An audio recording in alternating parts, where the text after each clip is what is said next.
My wife's late-night office hours led me to an empty building and her second identity, which made me proud of her. I, 32M, never thought I'd be writing this, but I need to get it off my chest. My hands are shaking as I type this, and I've rewritten this opening paragraph 5 times already. For context, my wife and I have been married for 6 years, and everything seemed perfect until 3 months ago. That's when the late-night meetings started, and my world began to unravel. It began innocently enough. She texted saying she needed to stay late at the office, something about a big client or urgent deadlines. At first, I didn't think much of it. She works in corporate consulting for one of the biggest firms in our city, and long hours aren't unusual in her field. We'd built our relationship understanding the demands of her career, and I'd always supported her ambitions. But then I noticed a pattern that set off alarm bells I couldn't ignore. These late nights always happened on Tuesdays and Thursdays, like clockwork. She'd come home around 11 p.m., smelling of fresh perfume, looking more put together than someone who just worked a 14-hour day. When I'd ask about her day, she'd give vague answers about client meetings and project deadlines, but never any specifics. The strange thing was, she seemed energized rather than exhausted after these supposedly grueling sessions. The changes were subtle at first. She started password protecting her phone, something she'd never done before. Her laptop was always carefully closed when she wasn't using it. She began taking private calls in our backyard, speaking in hushed tones. When I'd walk outside, she'd quickly end the conversation or switch to discussing mundane topics. Our relationship started showing cracks too. We'd always shared everything, but now there were gaps in our conversations, moments where she seemed distant or preoccupied.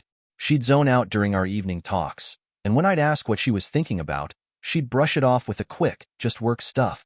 Last Tuesday, after weeks of this routine, something in me snapped. Maybe it was the way she kissed me goodbye that morning, almost guilty, or how she'd been increasingly protective of her work bag. I made a decision I never thought I'd make in our marriage. I decided to follow her after work. I called in sick to my job and parked near her office building, feeling like a character in some bad detective novel. The guilt was overwhelming, but so was my need to know the truth. I watched her leave at 6 p.m., her normal time. Instead of heading home, she drove to a small cafe downtown, where she did something that made my stomach drop. She changed her outfit in her car. I watched as she switched from her usual work blazer to a sleek black dress. My stomach churned as she meticulously touched up her makeup in the rearview mirror.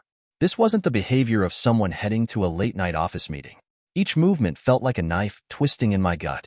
From there, she drove to an office building in a part of town I didn't recognize, about 20 minutes from her usual workplace. The building looked mostly dark, except for a few lights on the 3rd floor. I parked across the street and waited, my hands shaking as I gripped the steering wheel.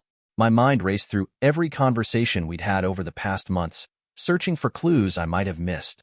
At 7:30 p.m., another car pulled into the parking lot. A man in a suit got out and entered the building. Through the windows, I could see my wife greeting him on the 3rd floor. They disappeared into one of the offices.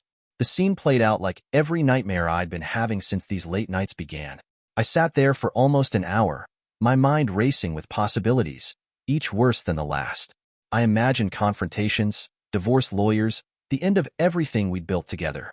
Text messages from concerned friends asking if I was okay went unanswered. Finally, I couldn't take it anymore. I got out of my car and walked into the building, my heart feeling like it might explode. The lobby was empty, no security guard in sight. The directory on the wall showed mostly vacant offices, except for a few small businesses I'd never heard of. The whole place had an abandoned feel to it, which only added to my unease. Why would any legitimate business meeting happen here? As I climbed the stairs to the 3rd floor, my heart pounding in my chest, I heard voices. Following the sound, I reached an office with Phoenix Consulting Group on the door, a company I'd never heard my wife mention. My hand hovered over the doorknob as I debated whether I really wanted to know what was on the other side. What I discovered next turned my world upside down, but not in the way I'd expected. Through the glass panel, I saw my wife sitting at a desk, surrounded by papers and a laptop. The man was there too, but they weren't doing anything inappropriate. They were both poring over documents, talking animatedly about something. I caught phrases like merger agreement and hostile takeover. My wife was gesturing at spreadsheets, explaining something with the same passion I'd seen her use when discussing her regular work. I was about to burst in when I saw something that made my blood run cold. My wife pulled out a business card and handed it to the man. Even from my angle, I could see it wasn't her usual company's card. The name on it was different, and so was her title. She was using her maiden name. Over the next week, I did some serious digging. I didn't confront her immediately. I needed to understand what I was dealing with. I used my IT background to do some research, and what I found was shocking. Turns out, my wife wasn't just working late. She was running a secret consulting firm on the side. The Phoenix Consulting Group was registered 6 months ago, with her listed as the founder under her maiden name. But here's where it gets complicated. She wasn't helping big corporations like at her day job. Instead, she was taking on clients who couldn't afford the steep rates at her main firm. Small business owners, family-run companies, startups, the kind of clients her regular firm would never touch. She was helping them navigate corporate waters, protecting them from predatory takeovers and aggressive competition. I found reviews from clients online, posted under various business forums. They spoke about a consultant who had saved their companies, helped them stand up to corporate giants, all while charging fees they could actually afford. My wife had created a secret identity as some kind of corporate Robin Hood. After gathering all this information, I finally confronted her last night. I laid out everything I'd discovered, watching as her professional facade crumbled. She broke down and admitted everything. The story came out in bits and pieces, between tears and desperate explanations. She'd started the firm after seeing too many small businesses get crushed by her regular clients. It began with one pro bono case, a family restaurant being pushed out by a chain. After helping them survive, word spread in small business circles.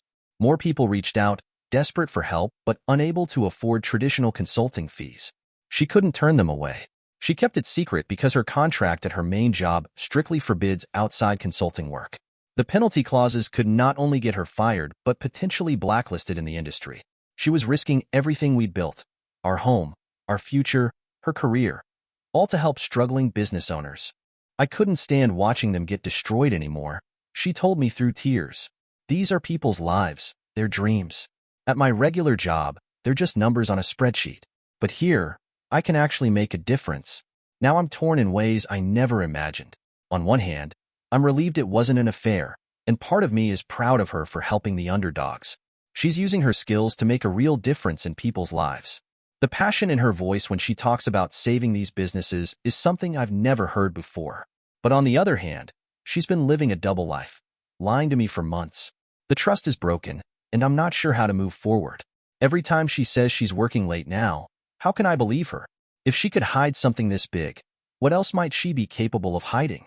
She's begging me to keep her secret, saying she'll end it if I want her to. But I can see how much this means to her, how it gives her purpose beyond the corporate grind. Yet I'm worried about the risks. If her company finds out, we could lose everything. And as her spouse, I could potentially be legally implicated too. The weight of this secret is crushing me.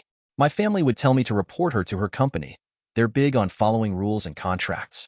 Her family would probably praise her Robin Hood act and tell me to support her completely. I'm stuck in the middle, questioning everything I thought I knew about our marriage. What would you do in my situation? Keep the secret and try to rebuild trust? Or demand she shut it down and come clean? I love her, and I believe her intentions are good, but I'm terrified of the potential consequences. One wrong move, one disgruntled client, and everything could come crashing down. Edit. Thank you all for the responses. To clarify a few points people have asked about. 1. Yes, she's making money from this side business, but she says she's charging barely above cost to help these small businesses. 2. No, I haven't seen any of this money in our joint accounts. She says she's reinvesting it all back into the business.